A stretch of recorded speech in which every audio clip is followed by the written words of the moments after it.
මේ x වල සඳහා බිඳුව දුන්නා නම් මෙතෙන්ට බිඳුව. not එක නිසා මෙතෙන් අනිත් තැනට 1 එනවා. නේද? ඊළඟට a සඳහා තියෙනවා. ඉතින් මේ පළවෙනි තාර්කික ద్వාරයෙන් එන්නේ a.1. ඊළඟට පල්ලෙහා තියෙනවා අවස්ථාව. ඒකට ගියහම පළවෙනි පල්ලෙහා තියෙන ඇන්ඩ් එකේදී x සඳහා බිඳුව නිසා බිඳුවත් b තියෙනවා. එතකොට බිඳුව වැඩි කිරීම ගුණ කිරීම b කියලා තියෙන්නේ. ඊළඟට තියෙන්නේ o එකක්. o කියන එකේ තේරුම තමයි හෝ. එතකොට ආදාන පළවෙනි ආදානය හෝ දෙවෙනි ආදානය වෙනවා. එතකොට ඒ එකතු සුළු කරලා ගත්තාම මේ එකතු කිරීම බිඳුව එන්නේ ඒක සමාන වෙනවා a වලට. හරි. තාම සරලයි.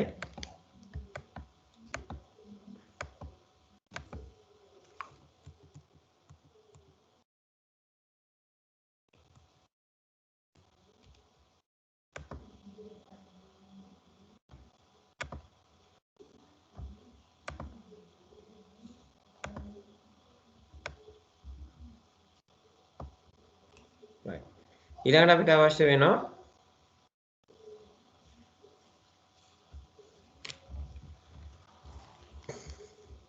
බිඳුව අවස්ථාවේදී a නියමයි. ඊළඟට අපි මෙතෙන්ට දානවා 1 කියන එක. 1 කියන එක දැම්මොත් x වල මෙතෙන්ට 1යි තියෙන්නේ. මෙතන 1යි තියෙන්නේ. මෙයාගේ ප්‍රතිවිරුද්ධ දෙක බිඳුව වෙනවා. එතකොට මෙතන ඉන්නේ 1නේ. මෙතෙන්ට එනකොටත් 1යි තියෙන්නේ.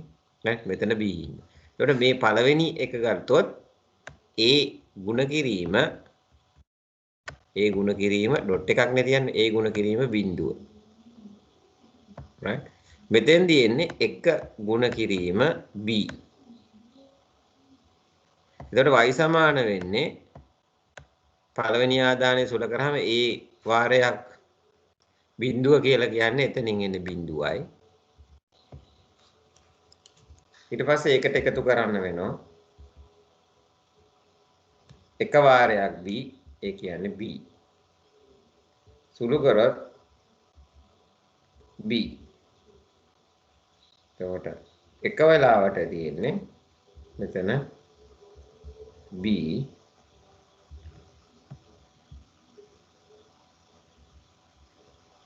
පිළිතුර මොකක්ද එතකොට?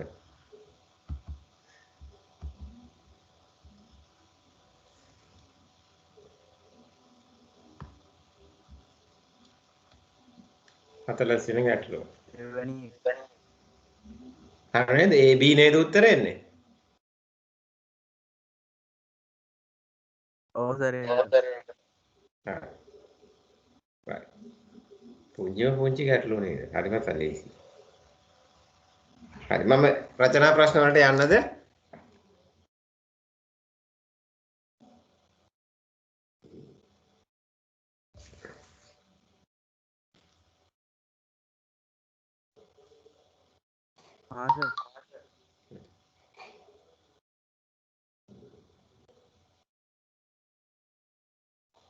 ඉවර නම් ඉවරයි කියන්නේ. නැත්නම් මම බලාගෙන ඉන්නේ. හරි සර්. හරි. එහෙනම් අපි ඉස්සරහට යමු.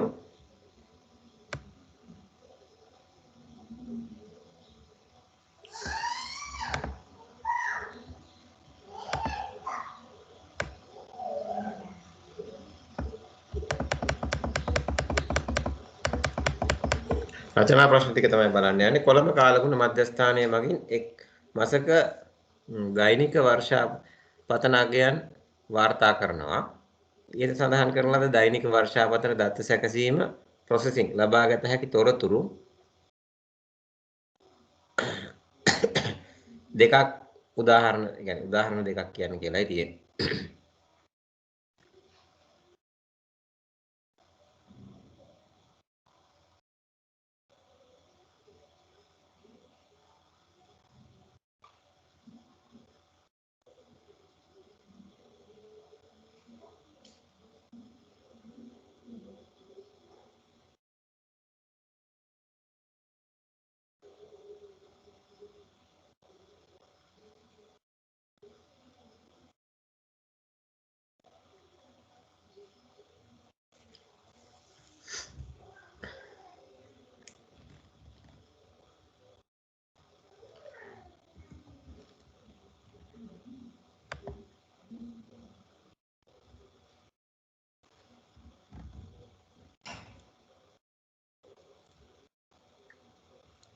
chat එකට දාන්න උත්තර.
හරි.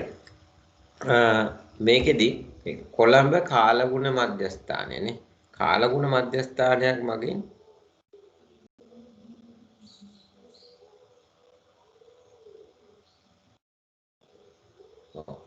මේ මාසයක් පුරාවට වැහැපු එකක් පිළිබඳව මෙහි වාර්තාවක් මේකෙන් දෙනවා නේ. මාසික වාර්තාවක් නේ දෙන්නේ.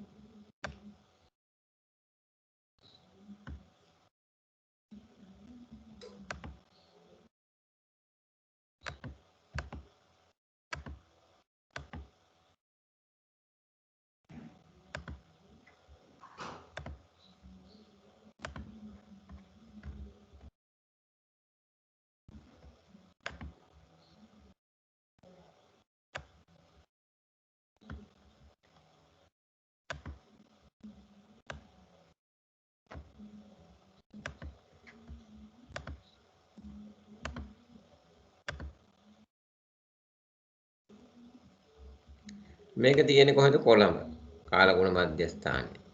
ඊළඟට මේකෙන් දෙන්නේ මොකද්ද? එක් මාසෙක දෛනික වර්ෂාපතනය. මාසෙකට අදාළ දෛනික වර්ෂාපතනය දෙ කියන්නේ දවස ගානේ වැහැපුව දෙනවා. එතකොට ඉහත සඳහන් කරන ලද දෛනික වර්ෂාපතන දත්ත මේ සැකසීමෙන් ලබා ගන්න පුළුවන් තොරතුරු මොනවද කියලා යහන්නේ.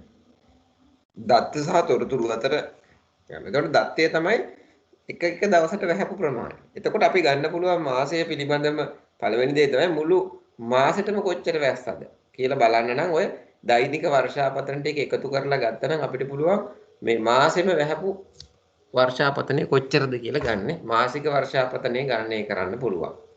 ඊළඟට මොකද කරන්න පුළුවන්? මාසෙටම උදාහරණ. ඊට පස්සේ ඇවරේජ් එක හොයන්න පුළුවන්. එක දවසට කොච්චර වැහැලා තියෙනවද කියලා දන්නවනම් ඒ ටික 30න් හරි 31න් හරි බෙදුවනම් ඒ දවස් ගාණෙන් අදාළ දවස් ගාණෙන් අපිට පුළුවන් එක් දිනක වර්ෂාපතනය හොයන්න. සාමාන්‍ය හොයන්න පුළුවන් නේ. ඒක සම්පූර්ණ මාසෙටම අදාළ වර්ෂාපතනය, එක් දිනක සාමාන්‍ය වර්ෂාපතනය, ඊට පස්සේ මාසේ පුරා වැඩිපුරම වැහැපු දිනේ මොකද්ද? වැඩිපුරම කවදද වැහුවේ? මැක්සිමම් එක බලන්න පුළුවන්. ඊට පස්සේ අඩුවෙන්ම වැස්සේ කවදාද කියලා බලන්න පුළුවන්. නේද? ඉතින් ওই ටික ප්‍රධාන වශයෙන් අඩුවෙන්ම එක, වැඩිම එක, සාමාන්‍ය, එතකොට මුළු එකතුව මාසේ පුරාවටම ඕව අරගන්න පුළුවන් නේද? ඉතින් තවදුරටත් අපි අපෙන් ඇහුවොත් ඔය කරුණු 4ක් 5ක් කියලා තවත් කරුණු අහලා තිබුණා. ඉතින් අපිට ලියන්න පුළුවන්. අපිට පුරෝගතනයන් කරන්නත් පුළුවන් නේ. අපි මේ process එක මේ දත්ත අරගෙන සකස් කරලා මේ තොරතුරු බවට පත් කරාට පස්සේ මේවා පදනම් කරගෙන පුරෝගතනයන් කරන්නත් පුළුවන්. ওই ටික තමයි තියෙන්නේ right. ඒතර මාසික වර්ෂාපතනය ගන්න පුළුවන්, ඇවරේජ් එක ගන්න පුළුවන්, වැඩිම එක, අඩුම එක වර්ෂාපතන ගන්න පුළුවන්. ඒක තමයි ඔකට පිළිතුරු වෙන්නේ.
right ඔය විදිහට අපිට මේකේ උත්තර ටික ගලපන්න පුළුවන්. හැබැයි මට මේ පොඩි ප්‍රශ්නයක් තියෙනවා මට මෙතන.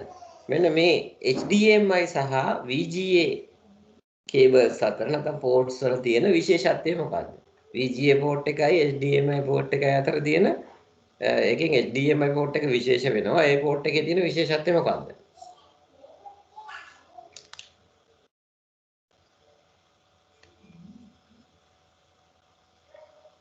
කියන්න බලන්න දරුවෝ මයික්‍රොෆෝන් එකෙන් කියන්න. VGA සහ HDMI port දෙක ගැන සැලකිලිට ගත්තොත් මොකක්ද දෙකේ කියන්න පුළුවන් විශේෂත්වය? HDMI විශේෂත්වයක් වෙන්නේ රූප විතරයි යනවනේ. VGA එකෙන් රූප විතරයි. HDMI එකෙන් රූපයි ශබ්දය දෙකම යනවා. අන්න right නේ. රූප ශබ්ද දෙකම පුළුවන්. right. මේක හරි නේද? මේක මාක් කරගත්තනේ. මේ ශ්‍රව්‍ය දෘශ්‍ය මේ ශ්‍රව්‍ය ඒවා තියෙනවා මෙතන ඔඩියෝ ඒවා. ඊට පස්සේ අපිට තියෙන RJ45 කනෙක්ටර් එක සම්බන්ධ කරන් තමයි මේ පෝට් එක තියෙන්නේ. ඒ කියන්නේ නෙට්වර්ක් එකට සම්බන්ධ කරන්න. ඊළඟට HDMI, USB සහ VGA පෝට් එක. නේ. පහේ පේලි තුනක් තියෙනවා, හිල් 15ක් තියෙනවා නේද? right. හරි නේද? මම හිතන්නේ වෙලාව ඇතිනේ.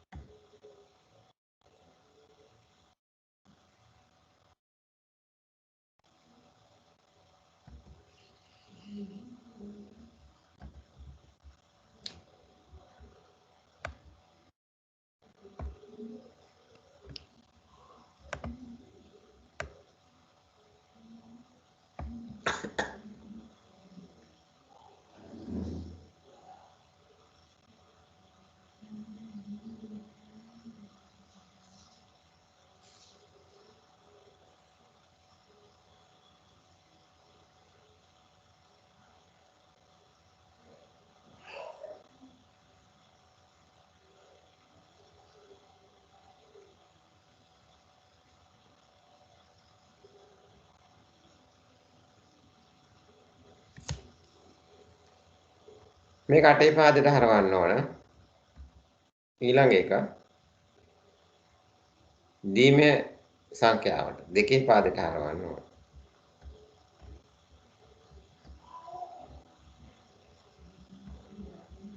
ඒ1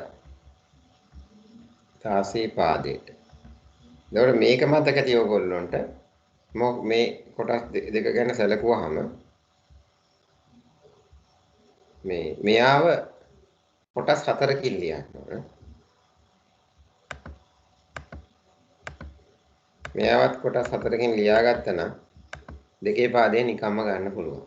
නේද? මේ පැත්තේ බලුත් 1 කියන එක නම් අපි දෙකේ පාදයෙන් ලියන්නේ එකම කියලා තමයි. ඉතුරු ඒවට අපි දාන්නේ බිංදු.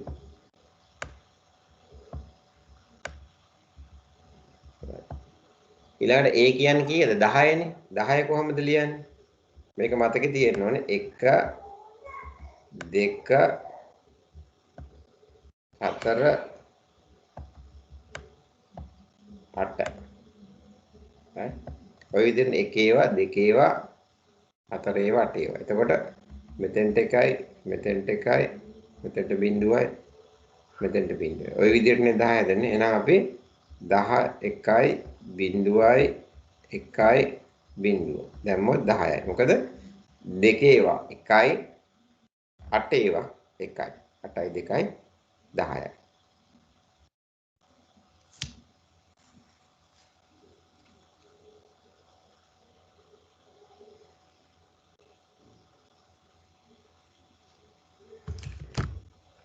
එතකොට ද්විමේය තුල්‍ය සංඛ්‍යාව කියන එක සලකුවාම අපි මේ දෙක එකතු කරලා ගන්නවා 1යි බිංදුවයි 1යි බිංදුවයි බිංදු 3යි 1යි බිංදු 3යි 1 පිළිවෙලට ලියා ගන්න ඕගොල්ලෝ. ඔන්න ඔය උත්තරේ තමයි එන්නේ.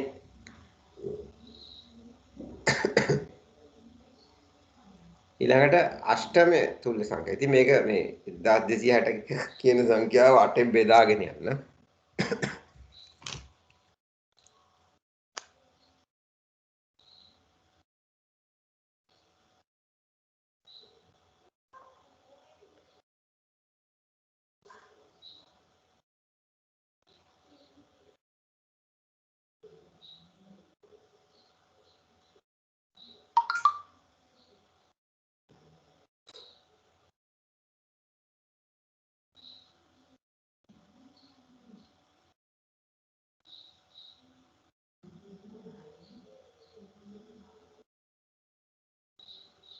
1260 කියන සංඛ්‍යාව අටේ පාදයට හැරුවාම කීයද වැලියු එක?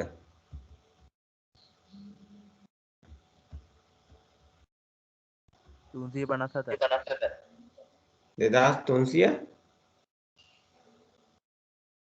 2354යිද? 354 අටේ පා.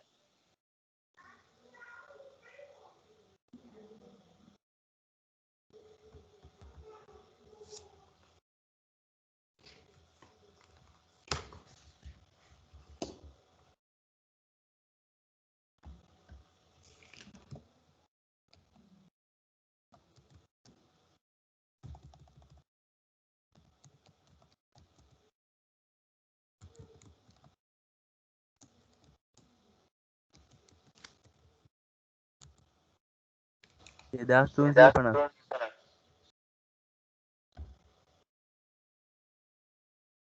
2354යි නේද? ඔව් සර්.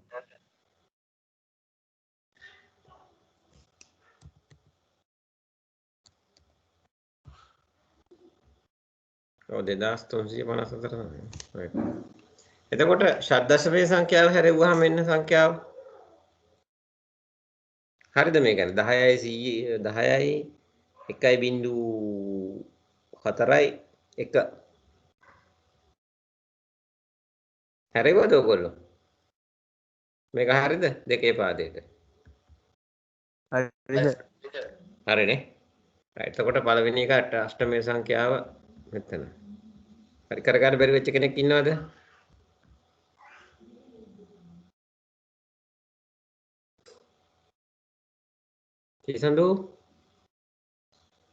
තිසඳු පුතා හරි නේද හරි සර් හරි.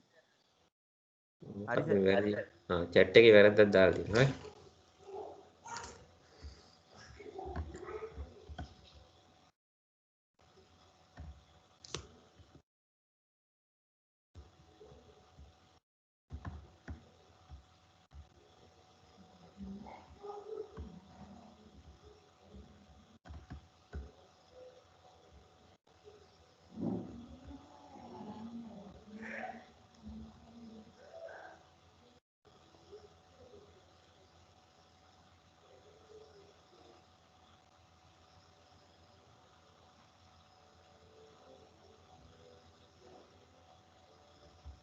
right ඔන්න හොඳ ගැටලුවක් තියෙනවා right මේකෙදි අපිට තියෙන්නේ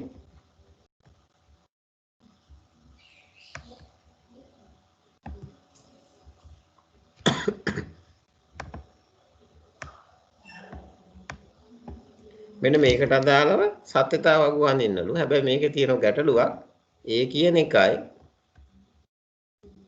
P කියන එකයි විතරයි අදින්න තියෙන්නේ right A P කියන දෙක විතරයි අඳින්න තියෙන්නේ සත්‍යතාව වගු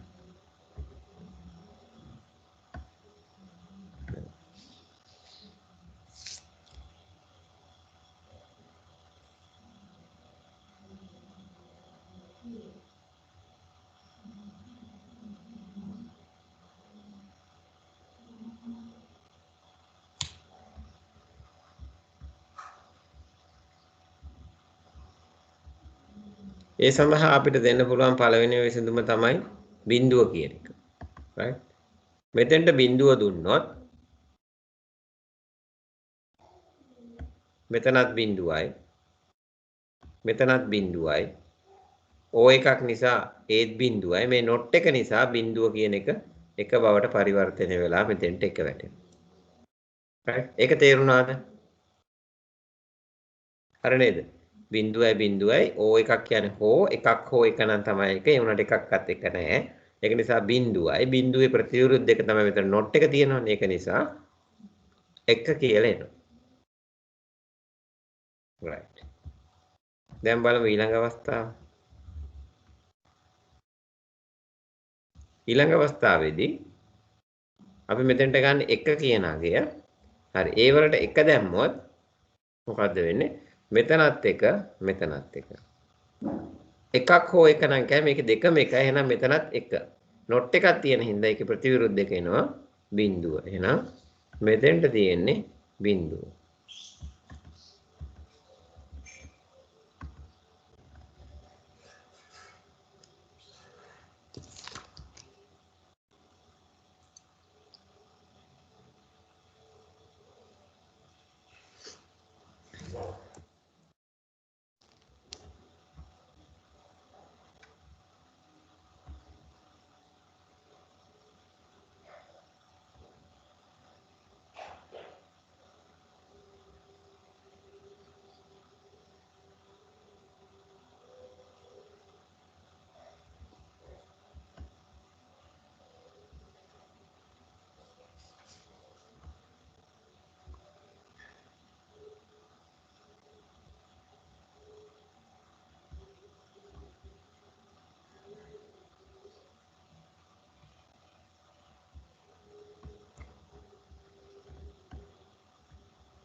S සඳහා බූලිය ප්‍රකාශනය තමයි මේකේ ලියන්න තියෙන්නේ.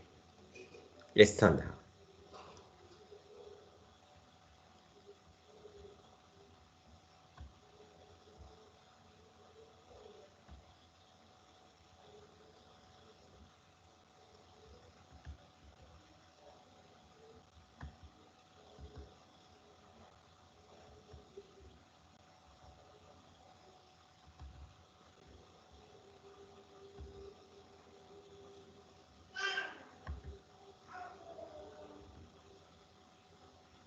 මෙතෙන්ට එනවා x නේද?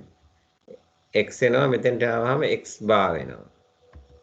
x ගේ ප්‍රතිවිරුද්ධ එක වෙනවා. මෙතන මෙහෙම බැලුවාම ඉන්නේ y. y මෙතෙන්ට මෙතන තියෙන්නේ එතකොට y. හරි? එතකොට උඩ එකෙන් x.y එන්නේ මෙතන උඩ. x.y බාව මෙතන පල්ලෙහා end එකෙන් එන්නේ x බා ඉන්නවා right x ප්‍රතිවිරුද්ධ එකනේ x බා ඉන්නවා x බා වාරයක් y කියන එක තමයි තියෙන්නේ right එතකොට s වලට ආවහම මේ දෙක වෙන්නේ o එකක් තියෙන්නේ එතකොට හෝ වෙනවා එතකොට x dot y බා y බා ඊට පස්සේ එකතු කිරීම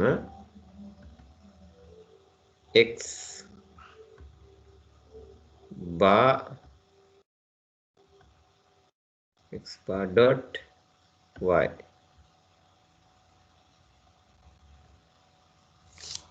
x dot y bar තිබුණා ඔන්නක තමයි s සඳහා ගන්න පුළුවන් වෙන පිළිතුර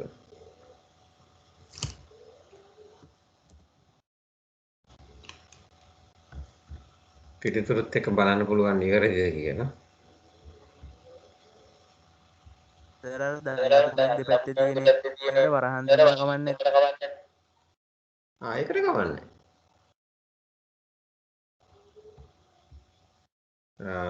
කො මෙහෙම නේද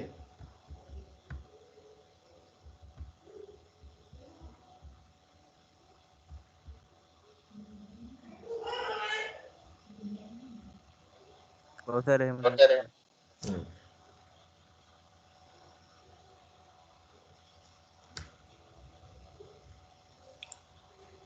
හරි මම හිතන්නේ මේ ගැටලුව පැහැදිලි ඇති ලේසියිනේ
අපිට හදන්න ඕන ෆෝල්ඩර්ස්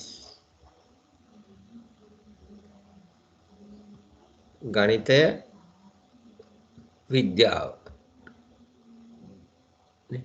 ගණිතය විද්‍යාවට ෆෝල්ඩර්ස් හදා ගන්න ඕන යන විෂයන් සඳහා ඕන සංගීතය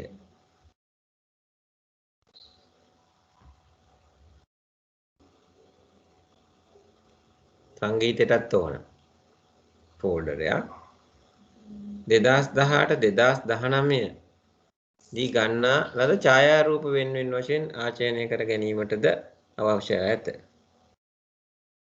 2018 2019 කියන මේ අවුරුදු දෙකේ තියෙන වෙන වෙනම මොනවද ඡායාරූප එහෙනම් අපිට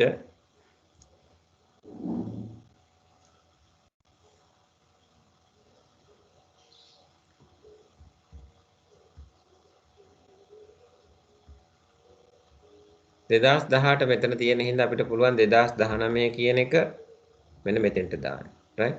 2019 මෙතෙන්ට දාන්න. මොකද ඊළඟට අපිට කරන්න පුළුවන් ඡායාරූප කියන එක right? ඡායාරූප කියන එක මෙතෙන්ට දාන්න පුළුවන්. එතකොට ඒකේ තියෙන්නේ ඡායාරූප කවදාද 2018 2019. එතකොට ඒ ගැටලුව දෙක හරි. ඡායාරූපය.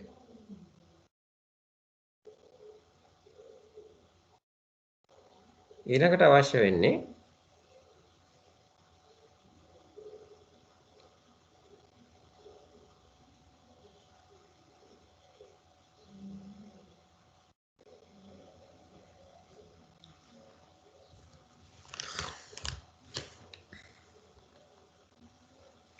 අපිට මේකේ හදන්න පුළුවන් විද්‍යාව ගණිතය තියෙනවනේ. දැන් මුලින්ම අපි කතා කර ගණිතය විද්‍යාව යන විෂයන්ට පොර සඳහා වෙනම ෆෝල්ඩර් අවශ්‍ය නැහැ. එහෙනම් ගණිතය දීලා තියෙනවනම් එතෙන්ටම අපිට දාන්න පුළුවන් ගණිතය තියෙනවනේ. විද්‍යාව කියන එක මෙතෙන්ට දාන්න පුළුවන්. right? ඊළඟට අපිට ඉතුරු වෙනවා අධ්‍යයන කියලා වචනේ සංගීත කියන වචනේ. ඉතින් ওই දෙක ගැලපුවාම අපිට අධ්‍යයනය කියන එක මෙතෙන්ට දාන්න පුළුවන්. සංගීතය කියන එක අපිට වෙන තැනකට දාන්න වෙනවා. මෙන්න මෙතෙන්ට දාන්න පුළුවන්.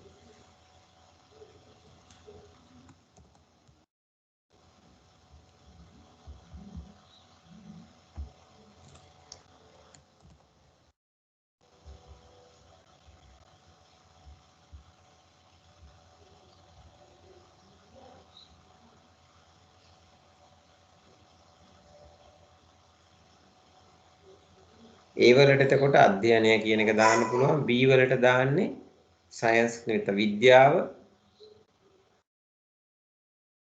C වලට මියුසික් නැත්නම් සංගීතය. D වලට ඡායාරූප ෆොටෝස්. E වලට 2019.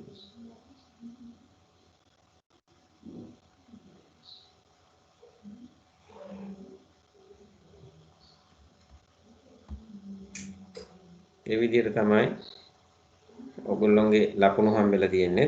ඉතින් මේ පිළිවෙලටම තමයි. අමර කියන කෙනාව අධ්‍යයනය කියලා ෆෝල්ඩර් එකක් හදලා ඒක ඇතුලේ තමයි ගණිතය විද්‍යාව දාලා තියෙන්නේ. C කියන ෆෝල්ඩර් එක කෙලින්ම එළිය හදලා. ඊට පස්සේ D කියන එක හදලා තියෙනවා ඡායාරූප කියලා. ඡායාරූප 2018 2019 කියලා හදාගෙන තියෙනවා. මම හිතන්නේ ෆෝල්ඩර් view එක පැහැදිලිව තේරෙන්නේ නැති අධ්‍යයන යටතේ ෆෝල්ඩර් ඇතුලේ තමයි ගණිතය විද්‍යාව. එතකොට අධ්‍යයනය කියලා හදපු තැනම හදලා තියෙනවා මියුසික් කියන එකක. ඊට පස්සේ හදලා තියෙනවා පික්චර්ස් කියලා එකක. ඒ පික්චර්ස් ෆෝල්ඩර් ඇතුළට ගිහලා තමයි ආයි හදලා තියෙන්නේ 2018 කියලා හදලා 2018 පින්තූර දාලා තියෙනවා. 2019 කියලා හදලා 2019 පින්තූර දාලා තියෙනවා. හරි පැහැදිලි නේද? ගැටලුවක් නැහැනේ පැහැදිලිනේ? ඔව් සර්. ඊළඟ කොටසට යමු.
හරි.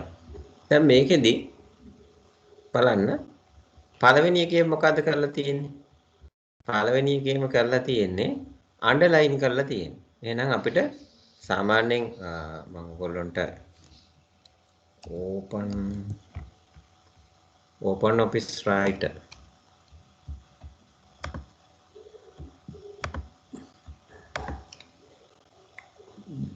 දැන් බලන්න මේකේ මේ open office තමයි මම මේ දැන් open කරලා තියෙන්නේ.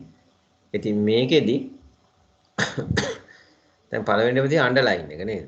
අන්ඩර්ලයින් එකට ගියහම open office වල තියෙන මේ වචනයක් මම කොහොම කියලා ටයිප් කරනවා. ඒකත් ඒක සිලෙක්ට් කරලා මෙතන තියෙන u කියන එක කොහොම දාලා අන්ඩර්ලයින් කරන්න පුළුවන්. right? ඉතින් ඒ අකුර තමයි මෙතනදී තියෙන්නේ open libre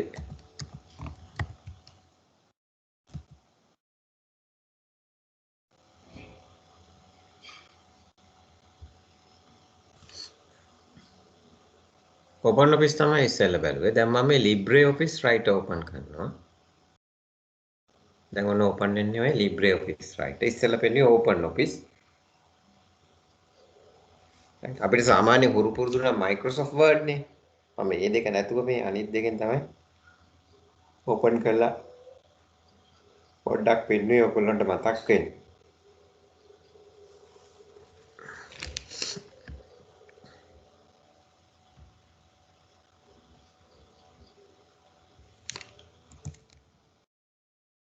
ඕම් කියලා දාලා ඔන්න සිලෙක්ට් කරලා මට අන්ඩර්ලයින් කරන්න ඕන මෙන්න මෙතනින් පුළුවන්. right? අන්ඩර්ලයින් කරගන්න පුළුවන්. එතකොට මේකෙදි පුංචි කවුළුව වරම් පෙන්නන්න. මේක එතකොට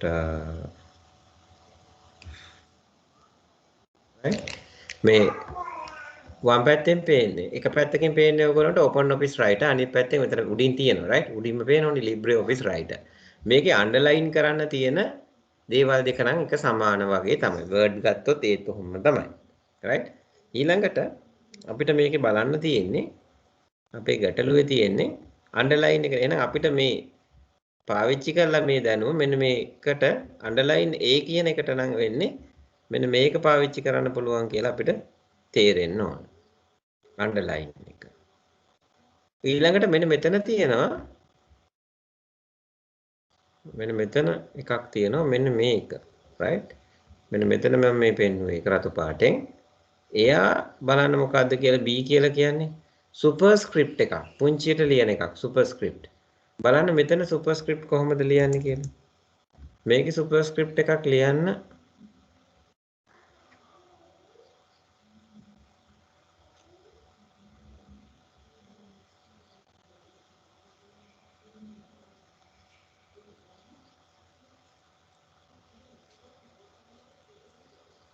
තියෙන ඒවා ටිකක් හකුලවල තියෙන්නේ මේකේ open office එකේ right බලන්න LibreOffice එකේ අපි දෙකේ ඉලක්කම ටයිප් කරලා ඊළඟට මෙන්න මෙතන තියෙන superscript එක ටයිප් කරලා දැම්මොත් අර word වල වගේ පහසුවෙන්ම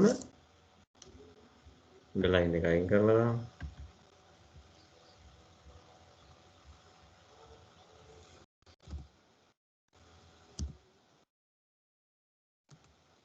අපිට හදා ගන්න පුළුවන් x වර්ග කියලා හැබැයි මේකේ තියෙන්නේ මේ open මේ LibreOffice වල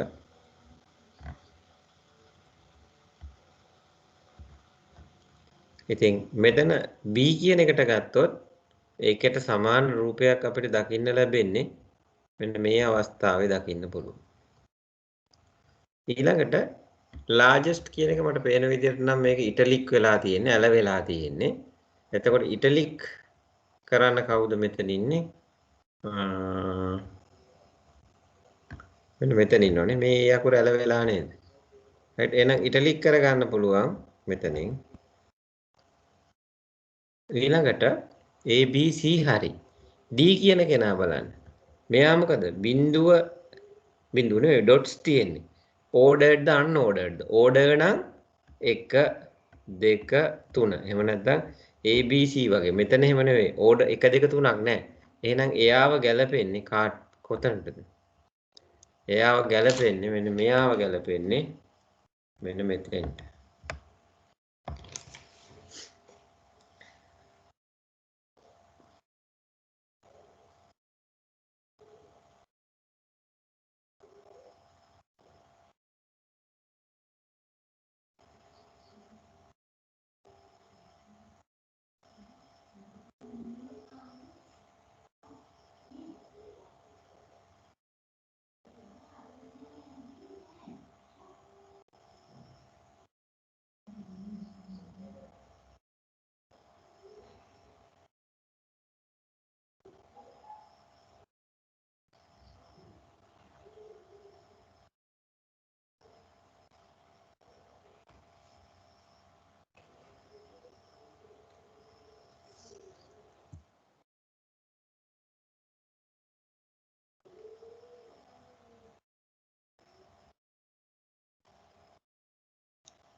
වෙළඳ නියෝජිතවරුන්ගේ මාසික පිරිවැටුම් සහ කොමිස් අගයන් දැක්වෙන පහත දත්ත සමුදාය වගුව සලකන්න.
හරි.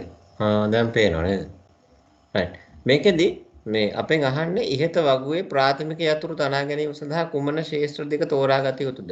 ශේෂ්ත්‍ර තෝරා ගන්නකොට මෙතන ගත්තොත් ඇත්තටම ප්‍රාථමික යතුරක් විදියට මාසය ගන්නත් බෑ. සේල්ස් රෙප් ID එක ගන්නත් බෑ. ටෝටල් සේල්ස් ගන්නත් බෑ. කමිෂන් එක ගන්නත් බෑ. මේ කිසිම එකක් වෙන වෙනම සැලකුවොත් ප්‍රාථමික යතුරක් නැහැ. එහෙනම් අපිට සිද්ධ වෙනවා ශේෂ්ත්‍ර දෙකක් හෝ ඊට වැඩි ගණනක් එකතු කරලා කොම්පොසයිට් කී එකක් සංයුක්ත යතුරක් හදාගන්න. එහෙමනම් අපිට බලන්න සේල්ස් රෙප් ID කියන එක සහ මාසය කියන එක ගත්තොත් ජනවාරි මාසය සඳහා පළවෙනි සේල් රෙප් කෙනෙක්. අන්න එහෙම වුණොත් ඉන්නම් මෙතන අපිට එයා වෙන් කරලා හඳුනා ගන්න පුළුවන්. එහෙනම්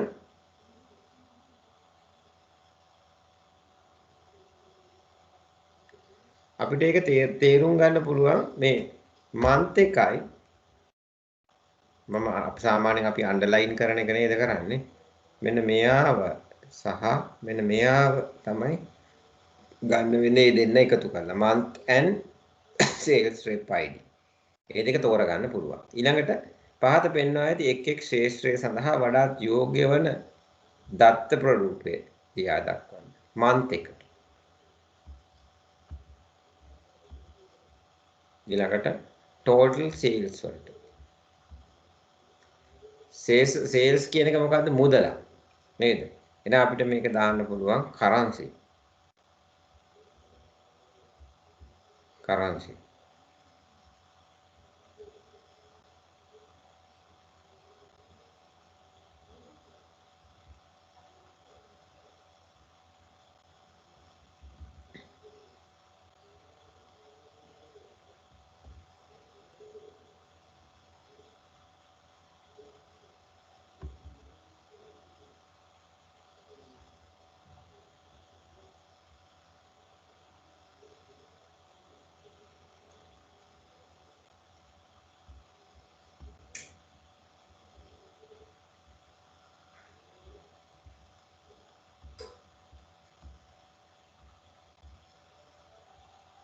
මාසෙට ගත්තොත් මෙයා දාලා තියෙන්නේ කොහොමද දිනයක් විදියටද? නෑ. මාසේ මේ විස්තර ටික මෙයා ඇතුළත් කරලා තියෙන්නේ වචනයක් විදියට. එහෙනම් අපිට මේක කියන්න පුළුවන් ටෙක්ස්ට් එකක් කියන ටෙක්ස්ට් ඊළඟට දැන් මෙන්න මෙතන මේ ටික ගත්තොත් කරන්සි කියලා තමයි දාන්නේ මුදලක් ඊළඟට මේකත් එහෙමයි කමිෂන් එකත් එහෙමයි කමර්ෂල් එකේ ඩේටා ටයිප් එකත් කරන්සිම තමයි right ඊළඟට මෙන්න මෙතන ගත්තොත් rep id කියන එක බලන්න අපිට ගන්න පුළුවන් int එකක් විදිහට නැත්නම් number එකක් විදිහට. ඒතකොට මෙතන text එකක් මම t අකුර දාන්න text මෙතන number n අකුර මෙතන c දාන්න currency වලට මෙතනත් currency. මේක data types ටික. ඉතින් අපි කොහොම විස්තර අහන්නේ අපෙන් අහන්නේ month එකට මොකක්ද අපි දාන්න පුළුවන් text කියලා. total sales එකට දාන්න පුළුවන් එක තමයි currency. මොකද මේ දෙකේම පාවිච්චි වෙන්නේ total sales එකේ commission එකේ දෙකේම මුදල් ඒකක වලට අපි currency කියන එක දාන්නේ.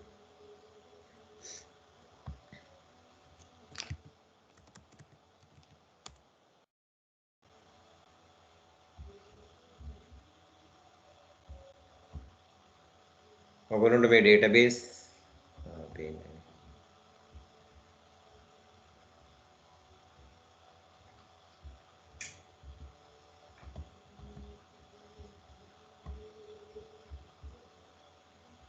මේකෙදි මතක ඇතනේ අපි access වලට ගිහලා table එකක් මවන්නට එන්න table එකෙන් හදනවා හදන්න ගියාම අපිට පුළුවන් data types දෙන්න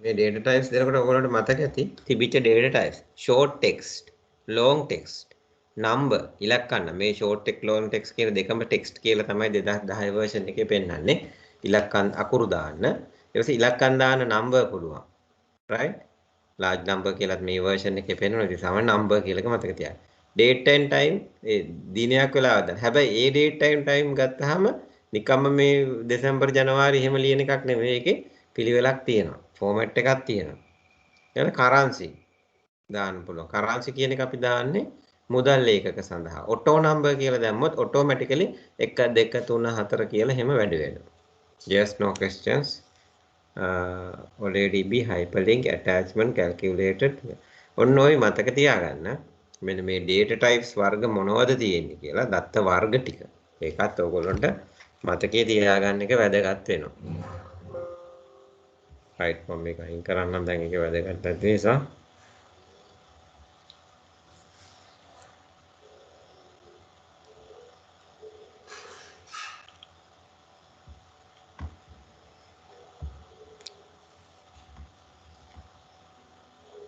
එතකොට මෙතනදී නම් අපිට මේ month එක date and time කියලා ගන්නම අවශ්‍ය නැහැ. මොකද string එකක් විදියට දීලා තියෙන නිසා අපිට මේක text කියලා ගන්න පුළුවන්. ඊළඟට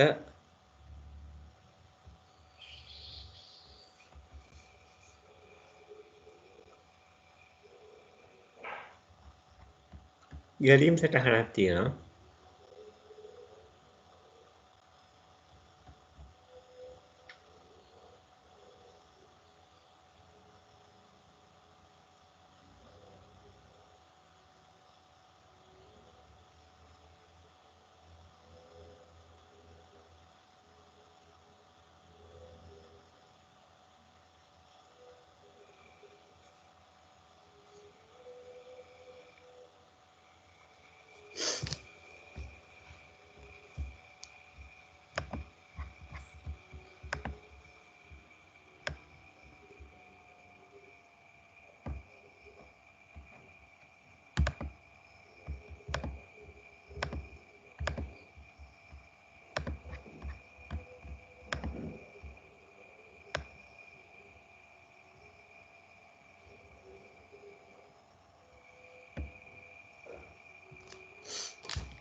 මේ කොන්දේසිය આવොත් මේ කොන්දේසිය ඇවරේජ් එක 40ට අඩු නම් මේක සත්‍ය නම් මොකද්ද වෙන්නේ 40ට අඩු වෙනවා නම්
ඔන්න ওই විදිහට අපිට මේ 8 වෙනි කොටසේදී නේ රචනා ප්‍රශ්නේ 8 වෙනි කොටසේදී අපිට මේ විදිහට උත්තර ගලප ගන්න පුළුවන්කම තියෙනවා. මේකෙදි ආරම්භයට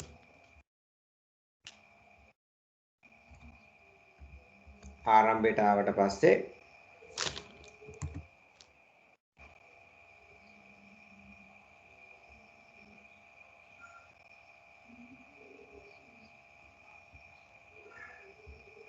ආරම්භක අවස්ථාවට එනවා. ආරම්භක අවස්ථාවේදී කෙලින්ම මේ M1 M2 M3 කියන ආදානයන් තුන ලබා ගන්න. ලකුණුනේ ලබා ගන්න ලකුණු තුනක් ලබා ගන්න. ඊට පස්සේ ඒකේ සාමාන්‍ය හොයන්න ඕන. සාමාන්‍ය හොයන්න අපි දන්න ওই ලකුණු තුන එකතු කරලා 3ෙන් බෙදන්න. අන්න එතකොට එනවා ඇවරේජ් එක. ඒක තමයි ඒක නිසා තමයි 1 කියන එක මෙතෙන්ට දැම්මේ. ඊට පස්සේ ඒ ඇවරේජ් අගය පෙන්නනවා. මෙතනින් කරන්නේ ඒක ප්‍රතිදානය කරනවා. ඒක ප්‍රතිදානය කරාට පස්සේ මොකද්ද වෙන්නේ? කොන්දේසිය තියෙනවා. කොන්දේසිය මොකද්ද? ඇවරේජ් කුඩයි 40. ඒ කියන්නේ 40ට වඩා අඩුද කියලා බලන්න. කොන්දේසිය සත්‍ය වෙන්නේ 40ට වඩා අඩු නම්. අන්න එහෙම සත්‍ය වෙන අවස්ථාවේදී අපි කියලා කියන්නේ ෆේල් කියන එක. ඒක නිසා තමයි S කියන එකට අපි ෆේල් කියන එක දැම්මේ. කොන්දේසිය සත්‍ය වෙන්නේ නැහැ කියලා කියන්නේ 40ට එක්ක සමානයි. එහෙම නැත්නම් 40ට වඩා වැඩි. සමාන වෙන්නත් පුළුවන්. right? එක්ක 40ට සමානයි. එහෙම නැත්නම් 40ට වඩා වැඩි. අනේ අවස්ථාවේදී අපි කියනවා පාස් කියලා. ඒ අවස්ථාවේදී අපිට කියන්න පුළුවන් පාස් කියලා. PQRS සඳහා ගැලපෙන විදිහට තමයි P ට 1 Q ට 4 R ට 3 S ට 2.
නමය.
ඔයගොල්ලෝගේ මේ අච්චු පොතේ මෙන්න මේ ගැටලුවට අදාළ කොටස ඇති.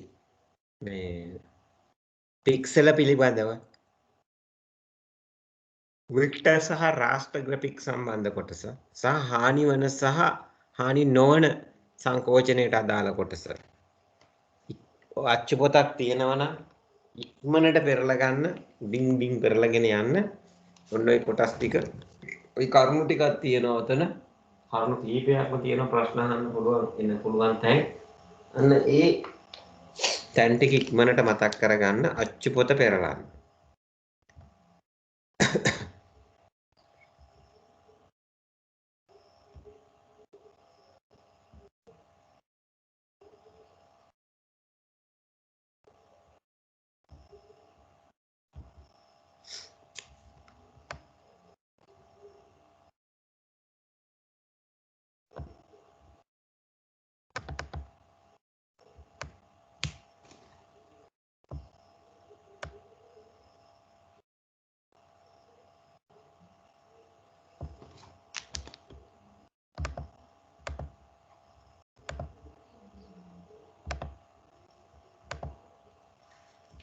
ඔයගොල්ලන්ට මතක් වෙන්න ඕනේ මේ හරිය.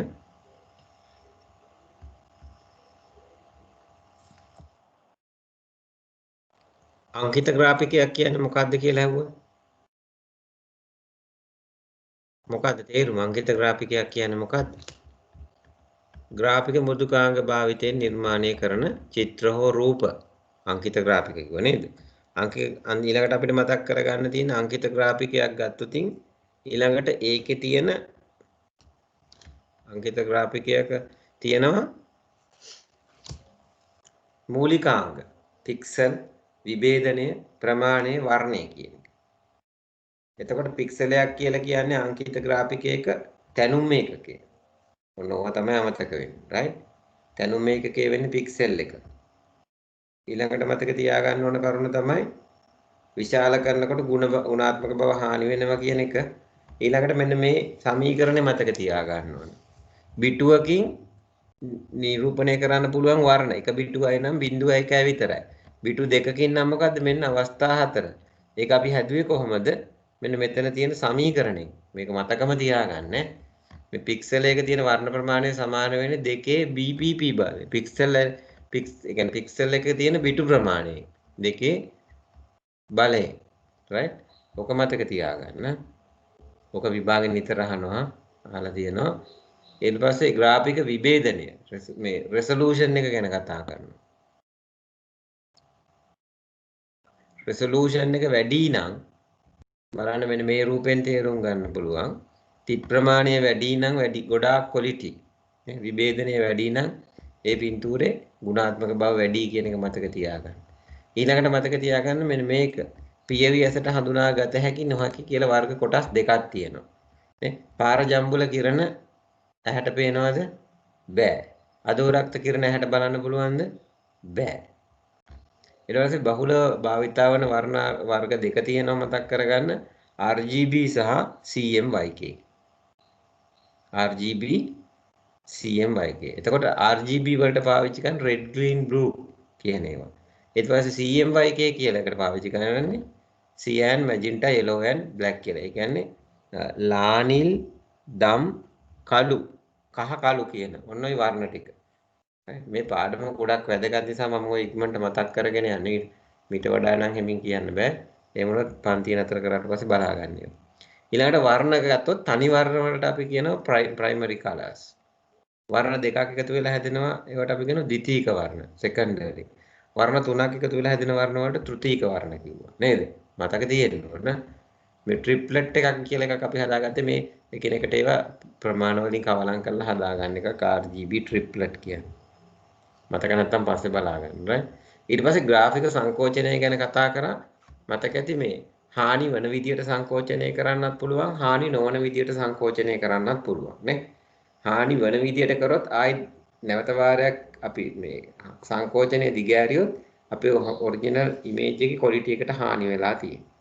ඔන්න ඊළඟට මෙන්න මෙතන තමයි මතක තියාගන්න වෙන්නේ. මෙන්න මේ දැන් අහපු ප්‍රශ්නෙත් එක්ක හානි වන සංකෝචන ගොනු ආකෘති කිහිපයකට උදාහරණ. හානි වෙන ඒවා.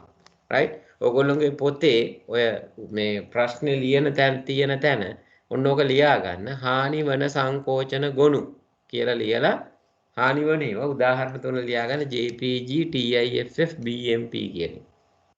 හානි වන සංකෝචන ගොනු ආකෘති.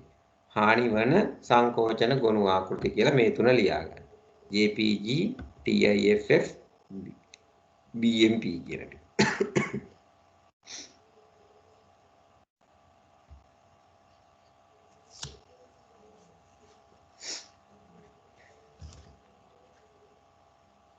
හරිද? ලියාගත්තද?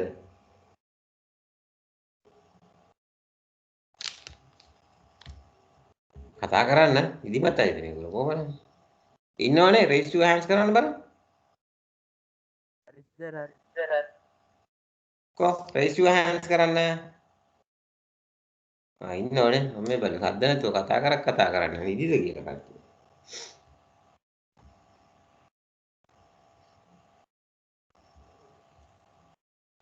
හරි නේද මේක ලියාගත්තනේ හානි වන සංකෝචන ඔක්කොමලා ලිව්වනේ එක්කෙනයි කතා කරන්නේ.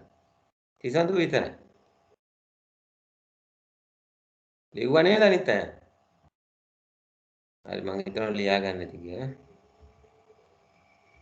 ඊට පස්සේ ග්‍රාෆික මේ ප්‍රරූප ගැන කතා කරා. ඊට ඉස්සෙල්ලා තියෙනවා මේ ඊළඟට අපි කතා කරන මේ අනිත් ආකෘති ටික. GIF එකයි PNG RAW ඒවා මොනවද ඒවා? හානි නොවන සංකෝචන. හානි නොවන සංකෝචන ආකෘති. උදාහරණ තුන එතනම ලියා ගන්න. right? notebook එකේ හරි past paper එකේ අයිනෙන් හරි කමන්නේ නැහැ ලියා ගන්න.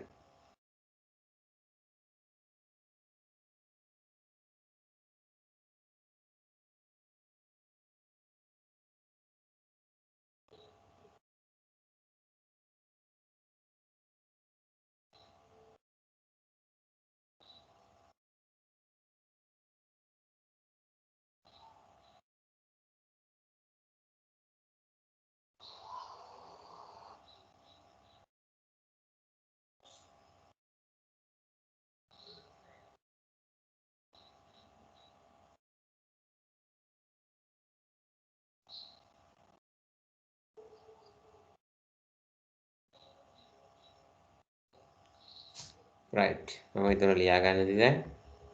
ඊළඟට මතක් කරගන්න මේ ග්‍රාෆික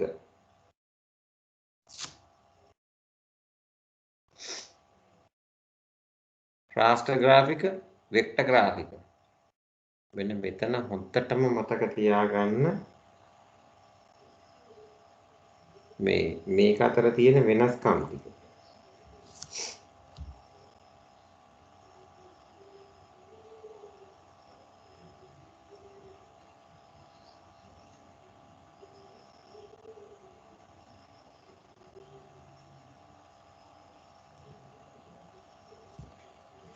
right එතකොට ග්‍රාෆික නිර්මාණය කරන ඍජු වක්‍ර රේඛා පාවිච්චි කරන එක right එතකොට මේ වෙක්ටර් ග්‍රාෆික වල ඍජු වක්‍ර පාවිච්චි කරනවා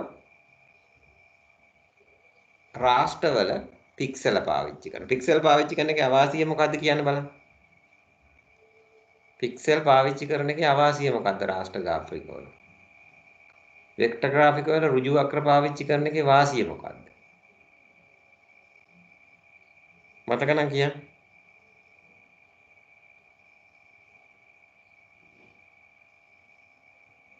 මතක නැද්ද කාට? වෙක්ටර් ග්‍රාෆික් වල ඍජු සහ වක්‍ර රේඛා පාවිච්චි කරන එකේ වාසියක් තියෙනවා. හේතුව තමයි මේව විශාලනය කරනකොට කොච්චර විශාල කරත් වෙක්ටර් ග්‍රාෆික වල ගුණාත්මක බව හානි වෙන්නේ නැහැ. හැබැයි රාස්ටර් ග්‍රාෆික පික්සල් වලින් සමන්විත වෙන නිසා මේව විශාල කරනකොට මොනවද පේන්න පටන් ගන්නෙ? මොනවද පේන්නේ? කොටු කොටු පේන්න පටන් ගන්නවා. කොටු කොටු පේන්න පටන් ගන්නවා. right? කොටු කොටු වෙන්න පටන් ගන්නවා. අන්න එතකොට ගුණාත්මක බව හානි වෙනවා. ඒ කියන්නේ වෙක්ටර් ග්‍රාෆික ලොකු කරාට එහෙම වෙන්නේ නැහැ. ගොනු සටහන් නැහැ කියලා කියන්නේ ගොනු සටහන් අවශ්‍ය වෙන්නේ නැහැ පික්සල් වලදී. මේ ඉතින් මේ මතක ඇති වෙක්ටර් ග්‍රාෆිකයක් මේ ඍජු රේඛා වක්‍ර රේඛා වලින් අඳින එකක් මේක අඳින්න ගියාම පරිගණකයට ටිකක් අමාරුයි. ලොකු මෙමරි එකක් අල්ල ගන්න. right? ඊළඟට මේ උසස් නිර්මාණ කරන්න හොඳ වෙක්ටර් ග්‍රාෆික තමයි. ඒ වගේම වෙක්ටර් ග්‍රාෆික වලින් හදන පින්තූරයක් සාපේක්ෂව ගත්තොත් රාස්ටර් ග්‍රාෆික වලට වඩා මේ වැඩි මෙමරි එකේ ඉඩ කොටසක් අල්ල ගන්නවා. ඒ වගේම පරිගණකයේ වේගයට බාධා පමුණවන වෙක්ටර් ග්‍රාෆික හඳුනන මොකද ගොඩක් මෙමරි යන නිසා. රාස්ටර් ග්‍රාෆික වල එහෙම නැහැ. ඊළඟට මතක තියාගන්න උදාහරණ නේ. එකක් හරි දෙකක් හරි මතක තියාගන්න. Adobe Photoshop කියන එක හොඳ ජනප්‍රිය එකක්. ඉතින් ඒ වුණාට ඒක රාස්ටර් ග්‍රාෆිකයක්. වෙක්ටර් ග්‍රාෆිකයක් වෙන්නේ බලන්න Adobe Illustrator වගේ, Adobe Live Motion, Corel Draw. ඔන්න ওই වගේ ඒවා ටිකක් තමයි වෙන්නේ. අපි ප්‍රැක්ටිස් කරපු GIMP මෘදුකාංගයත්. GIMP මෘදුකාංගයත් අයිති වෙන්නේ රාස්ටර් ග්‍රාෆික වලට. එච්චර ක්වොලිටිම ඒවා ගොඩක් ඒවා නිර්මාණය කරන්න පාවිච්චි කරගෙන විශාල නිර්මාණ සාමාන්‍ය නිර්මාණ මේවායින් කරනවා. හරි මට අවශ්‍ය කොටස් ටික දැන් ඕගොල්ලන්ට මතක් කරලා දුන්නා. මේක සම්බන්ධව මේ හතරවෙනි පාඩම සම්බන්ධව ඊළඟට අපිට මේකෙදි මතක් කරන්නේ මේ GIMP මෘදුකාංගයේ මේ හැඩතල ටික කියන්නේ ඉන්ටර්ෆේස් ටික මතක තියාගන්න. ඉතුරු ඒවා නම් ඉතින් ඕගොල්ලන්ට මතක තියාගන්න පුළුවන් ඒවා බලන්න. හරි අවශ්‍ය වෙලාවට. හරි අනිත් ඒවා එච්චර මට දැන් මේ වෙලාවේ වැදගත් නැහැ. මට වැදගත් උනේ මෙන්න මේ කොටස ආවරණය කරගන්න මේ හානි වන ඒවා මොනවද? හානි නොවන ඒවා මොනවද? ඔන්න ඕවා මතක් කරලා දෙන්න තමයි මට අවශ්‍ය වුනේ.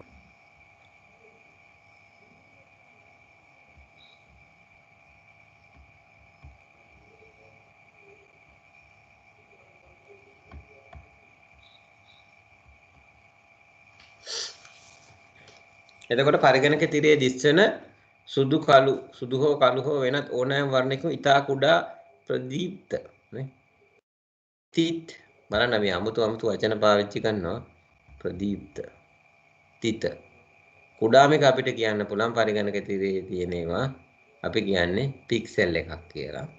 ඒ වගේම මේ චිත්‍රවල ප්‍රතිබිම්බ නිර්මාණයේ ඇති රේඛා එකතුවකි. රේඛා එකතුවක් තියෙන කාගේද? රාස්ටරවල නැහැ. වෙක්ටර් ග්‍රාෆික වල තමයි එකතුවක් තියෙන. රේඛාවලදී ඍජු හෝ වක්‍ර රේඛා තියෙන්නේ රාස්ටර් ග්‍රාෆික වල.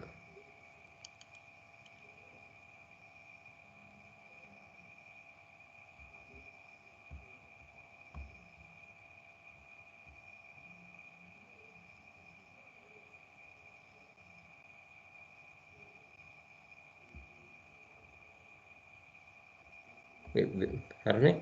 මෙන්න ඍජු හෝ වක්‍ර රේඛා සමන්විත වෙනවා වෙක්ටර් ග්‍රාෆික්. පටලවා ගන්න එපා රයි.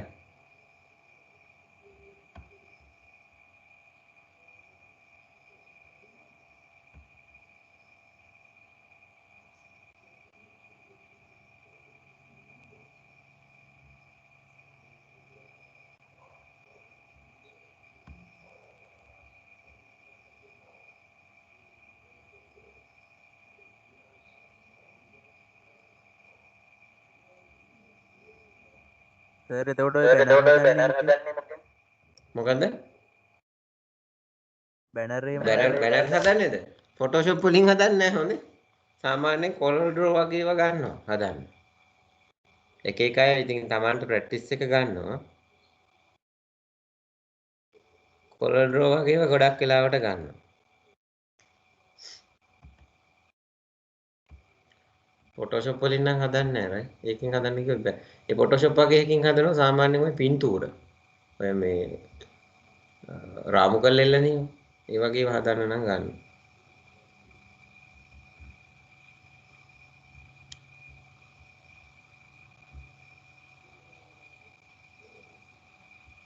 රයිට් අපි ඊළඟ ප්‍රශ්නෙට යමු.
right. මෙතන මේ ඊමේල් ගැන කතා කරන්නේ නේ. to කියන එකෙන් මොකද්ද කරන්නේ? to කියන කෙනා කවුද? ලිපි ලබන්න. මෙතන ලිපි ලබන්න කී දෙනෙක් ඉන්නවද කෙලින්ම යන්නේ කට්ටිය? කෙලින්ම ලිපිය ලැබෙනෝ හමීට්ටයි මීනටයි. right? මෙන්න හමීඩ් ඉන්නෝ මීන ඉන්නෝ. කෙලින්ම මේ දෙන්න වැටෙනවා. එතකොට මේ දෙන්න මොන පේනවා මේ මේල් එක මේ දෙන්නට යනවා. ඊට අමතරව CC කරලා තියෙනවා. මෙන්න මේ මෙයාටත් මේක යවලා තියෙනවා කියලා පේනවා. හරි? මේ තුන් දෙනා කහපාට කර තුන් දෙනා එකිනෙකාට පේනවා. 2 කරලත් යවලා තියෙනවා CC කරලා මේ අනිත් යවලා තියෙනවා කියලා. එතකොට BCC කියලා කියන්නේ මේක හොර වැඩක් නේද? blind coated copy කියන වැඩේ මෙතන වෙන්නේ. එතකොට මෙයාට බැලුවහම මෙයාට යවුවා කියලා මේ කහපාටින් ඉන්න තුන් දෙනාම දන්නේ නැහැ BCC කට යවුවා කියලා. හැබැයි BCC කෙනාට පේනවා මේක අනිත් කට්ටියටත් යවපු එකක්. හරි? උඩ ඉන්න කහපාට තුන් දෙනාට පේන්නේ නැහැ ගිහාන්ට මේක යවුවා කියලා. හැබැයි ගිහාන්ට පේනවා අනිත් කට්ටියටත් මේක යවලා තියෙනවා කියලා. එතකොට බලන්න පළවෙනි එක බලමු මේක උත්තර ටික බලමු පිළිවෙලට. මේකෙදි හමීඩ් තැපැල් පණිවිඩය ලබන්න කුසේ ගිහාන්ට පෙනේ. කවුද? හමීඩ් තැපැල් පණිවිඩය ලබන්න කුසේ ගිහාන්ට දැකගත හැකියි. ඔව්. ගිහාන්ගේ පැත්තෙන් නම් බැලුවොතින් මේ කට්ටිය පේනවා. right? ගිහාන්ට ඒගොල්ලෝ පේනවා. ඒක හරි. ඊළඟට බලමු. ගිහාන් තැපැල් පණිවිඩය ලබන්න කුසේ ශර්මාට දැකගත හැකියි. බෑ. මේ කහපාට කට්ටියට මේ ගිහාන්ගේ ගැන කිසිම විස්තරයක් පේන්නේ නැහැ. ශර්මටවත්, හමීට්ටවත්, මීනටවත් කිසිම කෙනෙකුට මෙතන ගිහාන්ට තැපැවෙන් පණිවිඩයක් ගියා කියලා පේන්නේ නැහැ. ඒක වැරදි. හැබැයි ගිහාන්ට පේනවා මෙන්න මේ තුන් දෙනාටම මේ මේල් එක ගිහිල්ලා තියෙනවා කියලා. right? දෙවෙනි උත්තරේ වැරදි. කල්පනාවෙන් බලන්න.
මේකෙදි බලන්න මේ ගැටලු 4ක් දීලා තියෙනවා.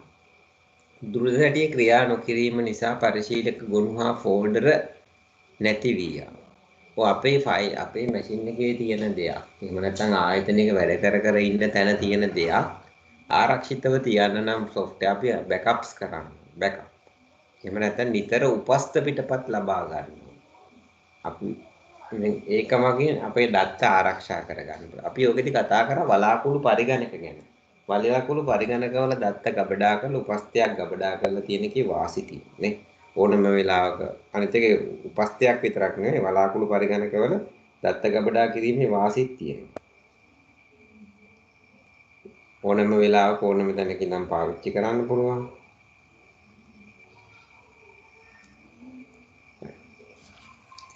ඒ කියන ගැටලුවට පිළිතුර වෙන්නේ එතකොට දුඩ දැටිය ක්‍රියාන කරලා ගොඩු ටිකක් මැකිලා අනේක ආරක්ෂා කරගන්න පුළුවන් අපි නිතර උපස්ත බෑකප් තියාගත්තොත්. ඒ කියන්නේ බෑකප් කියන්නේ ඒ මැෂින් එකේම සේව් කරන නෙමෙයි. පෙන් ඩ්‍රයිව් එක හරි CD තැටි එක හරි නැත්නම් වලාකුළු පරිගණකයක හරි ගබඩා කරලා තියනවා. ඊට පස්සේ B සැනලිදාවකයක් භාවිතයෙන් පසු පරිගණකයේ අසාමාන්‍ය අසුරෙන් හැසිරෙනවා. ඉතින් එහෙම අසාමාන්‍ය විදිහට හැසිරෙන්න නම් මේ පෙන් ඩ්‍රයිව් එකේ නැත්නම් ෆ්ලෑෂ් ඩ්‍රයිව් එකේ අනිවාර්යෙන් වෛරස් තියෙනවා. ওই ප්‍රශ්න අතර කරගන්න නම් ප්‍රතිවෛරස් මෘදුකාංගයක් අරගෙන ඕක ස්ථාපනය කරලා පරිගණකයක් ස්කෑන් කරලා ඊට පස්සේ පෙන් එකත් ස්කෑන් කරලා තියාගන්න. right. අන්තර්ජාලයට සම්බන්ධ වූ පරිගණකයක ඇති දත්ත වෙත අනවසරයෙන් දුරස්ත ප්‍රවේශය වීම. ගිනි පවුරක්. එහෙම නැත්නම් ෆයර්වෝල් එකක් වගේ බාහිර පුද්ගලයන් අනවසරයෙන් ඇතුළු වීම වළක්වනවා අන්තර්ජාලය හරහා නෙට්වර්ක් එක හරහා. ඉතින් අන්න ඒකට අපිට ගන්න පුළුවන් ෆයර්වෝල් එක. එහෙමත් නැත්නම් ගිනි පවුර. D එකේදී ගත්තොත් පුද්ගලික පරිගණකයේ නිරන්තරයෙන් සිදුවන බල බිඳ වැටීම. ඒක ගොඩක් පරිගණක වෙලාවට අපේ නිවස් වල පාවිච්චි කරන CRT පරිගණක වගේ වයි අපි පවර් සප්ලයි එකක් පාවිච්චි කරනවා. මොකද නිරන්තරයෙන් විදුලිය බිඳ වැටෙන්න පුළුවන්. එහෙම නැත්නම් වෝල්ටේජ් එක අඩු වෙලා යන්න පුළුවන්. එහෙම වුණොත් අපි දන්නේ නැහැ මැෂින් එකේ වැඩ කරන. ඒකට පවර් සප්ලයි එකට හානි වෙනවා. ඉතින් විදුලි බලය අඛණ්ඩව සපයාගෙන එක පරිගණකයට වටිනවා. ඉතින් ඒක නිසා අනවර්ථ බල සැපයීමක් එහෙම නැත්නම් UPS එකක් uninterrupted power supply එකක් භාවිතයේ වැදගත් වෙනවා. right. එතකොට ඔය හතර උපස්ත මගින් අපිට මේ ෆෝල්ඩර් මැකියාම අන්තර කරන්න පුළුවන්. ප්‍රතිවෛරස් මෘදුකාංග වලින් වෛරස් ටික පාලනය කරගන්න පුළුවන්. UPS එකකින් අනවර්ථ බල සැපයීමකින් අපිට පුළුවන් විදුලිය බිඳ වැටෙන අවස්ථාවලදී පරිගණකය යම් වෙලාවක් වැඩ කරලා ඊට පස්සේ ඔෆ් කරගන්න වෙලාව තියෙනවා. ඊළඟට ගිනි පවුර පුළුවන් බාහිර පුද්ගලයන්ගෙන් අනවසර පුද්ගලයන් ප්‍රවේශ වෙන එක අපිට සීමා කිරීමේ හැකියාව තියෙනවා.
හරි.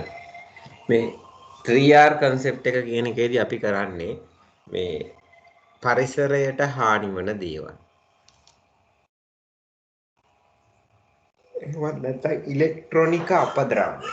ඉලෙක්ට්‍රොනික අපද්‍රව්‍ය පරිසරයට බැහැරවීම අවම කරන එක තමයි අවම කරන එක නැති කරන්න බෑ.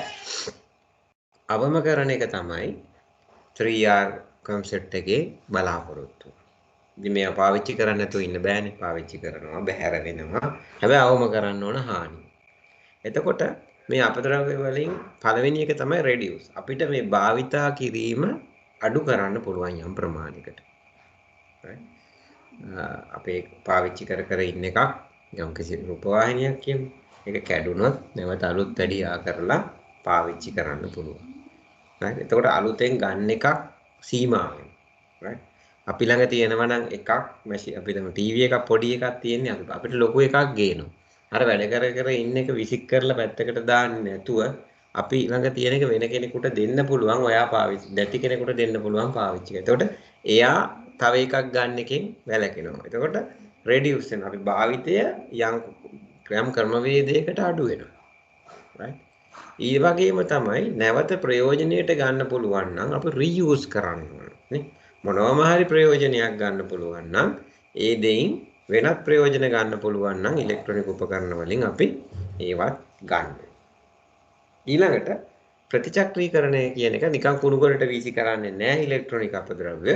මොකද ඒවයින් ලොකු ලෝහ ප්‍රමාණයක් බැර ලෝහ ප්‍රමාණයක් නිකුත් වෙන විවිධ ලෙඩ රෝගයන් අපිට හැදෙනවා. නේ රසදිය වගේ ඒවා. එතකොට කැඩ්මියම් වගේ ඒවා. ඉතින් ගොඩක් තැන් වලට හොඳ නැහැ අපේ මුළු ශරීරයේම. ඉතින් ඒක නිසා මේ ඉලෙක්ට්‍රොනික අපද්‍රව්‍ය අවම කිරීමට අදාළව අපි ලොකු කොටස් ටිකක් ගැන අපි ඉගෙන ගත්තා. අවසාන පාඩම 11 වසරේ හරි වැදගත්. ඒකෙන් රචනා ප්‍රශ්න අහනවා. මොකද අපේ ජීවිතේට වැදගත් දේවල් ඒකේ තියෙනවා. ඉතින් මතක ඇති ඕගොල්ලන්ට අවසාන පොත් පාඩමේදී අපි පරිගණකයක් ඉස්සරහා හිට ගන්න ඕනේ කොහොමද? හිට ගන්නේ වාඩි වෙන්න ඕනේ කොහොමද? වාඩි වෙලා වැඩ කරන්නේ කොහොමද කියන එකේ රූප සටහන් තියෙන තැන මතක් කරගන්න.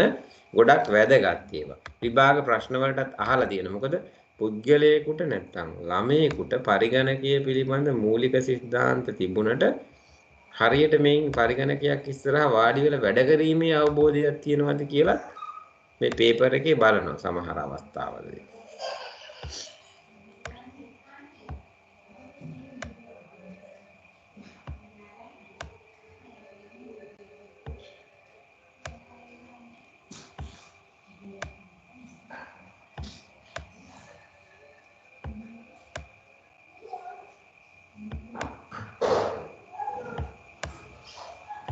ඔයගොල්ලන්ට මතකද අංකිත සේතුව කියන්නේ මොකක්ද කියලා?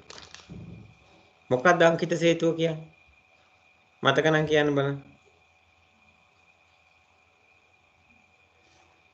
අංකිත සේතුව.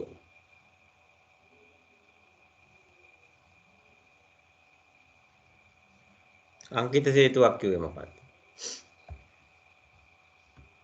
ඔක කොහේ මොකක් නිසාද ඇති වෙන්නේ?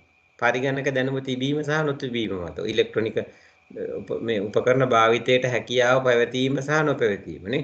දැන් මේ දවස්වල නම් ඇත්තටම සමාජයේ අංකිත සේතුව නිසා ලොකු ගැටලුවක් වෙලා තියෙනවා. ඕවා සාක්ෂරතාවයේ තියෙන අය ඔන්ලයින් පන්ති ගිහිල්ලා හරි ඉගෙන ගන්න. ඕවා නැති අය, කම්මැලි අය, උනන්දු නැති අයට ලොකු අවාසියක් වෙලා තියෙනවා. බලන්න මතක් කරගන්න අංකිත සේතුව කියන්නේ මොකක්ද කියලා.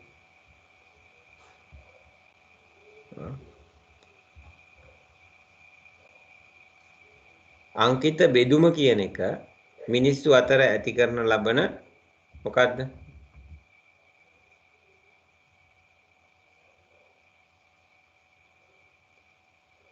අංකිත බෙදීම දුරලඟ. අංකිත බෙදීමක් කියලා කියන්නේ මේ ඉලෙක්ට්‍රොනික උපද්‍රව්‍ය මේ උපකරණ පිළිබඳ දැනුම පදනම් කරගෙන මිනිස්සු බෙදනවා මේ දැනුම තියෙන අය සහ දැනුම නැති අය කියලා. උදාහරණයක් විදිහට ගත්තොත් දුෂ්කර පළාතක ගත්තොත් ඒගොල්ලන්ට දැනුම අඩුයි. ඒගොල්ලෝ සහ නාගරික ප්‍රදේශයක ඉන්න කට්ටිය ඉලෙක්ට්‍රොනික උපකරණ පාවිච්චි කරන ඔන්න ඔය දෙගොල්ලෝ බෙදීමකට ලක් වෙනවා. ඕක නැති කරන එකට තමයි අපි කියන්නේ අංකිත සේතුව කියලා.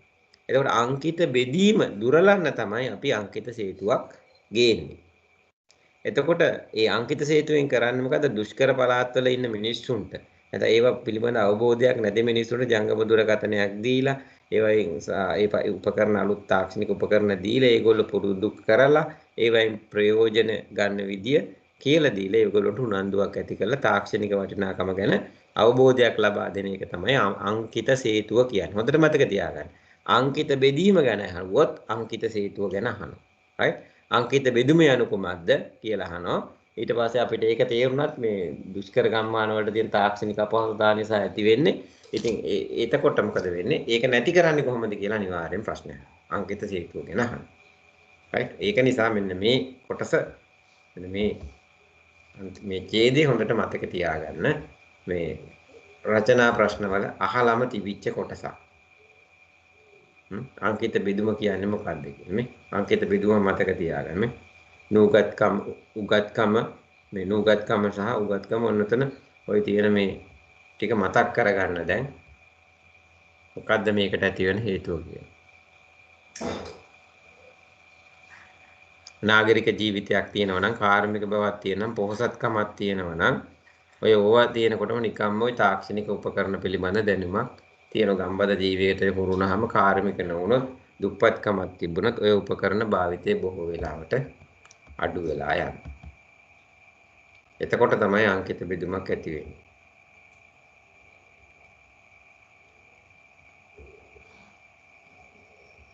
මෙන් ඉලෙක්ට්‍රොනික අපද්‍රව්‍ය පරිසරයට උදාහරණ ක්‍රම ටික මතක තියාගන්න. ඒවට උදාහරණ මේ ආශ්‍රයෙන් ප්‍රශ්න අහන්න පුළුවන් හොඳට ප්‍රශ්න ටික. මෙන්න මේ රූපේ මතක තියාගන්න. දුරස්ත බව තියාගන්න එක, කකුල් තියාගන්න විදිය, කොන්ද කෙලින් තියාගන්න විදිය, තිරය තියාගන්න විදිය, නිවැරදි ඉරියව් පවත්වා ගැනීම කියන එකත් ඔන්න මම මතක් කරා. මෙතන මේ විදියටම ওই රූපෙම දීලා ඔහොමම කොටස් නම් කරන්න ආපු දැන් ඕගොල්ලන්ටම දැන් අපි කතා කරන අවස්ථාවවලදී අහු. right. ඊටු කොටස් ටික වෙලාවත් වැඩිපුර වෙලාව ගත්ත කොටසක්. ඉතින්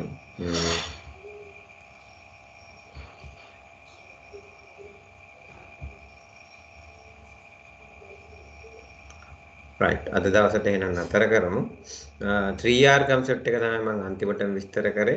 3R කියන concept එකේදී වෙන්නේ අපි භාවිතා කරන උපකරණ භාවිතය අවම කිරීමත් ඒ වගේම නැවත ප්‍රයෝජනයට ගන්නවා ඒ වගේම ප්‍රතිශක්තිකරණය කරන්න බාර දෙනවා ඒ අපිට අහිතකර වෙන උපකරණ ටික.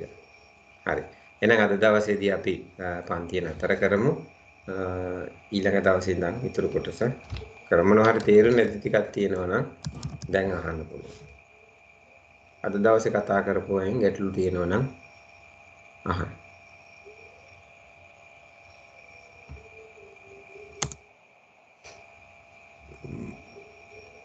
right. එහෙනම් අපි මොකද ගැටලුවක් නැත්තම් ලීව් වෙලා යමු. එයාම good night.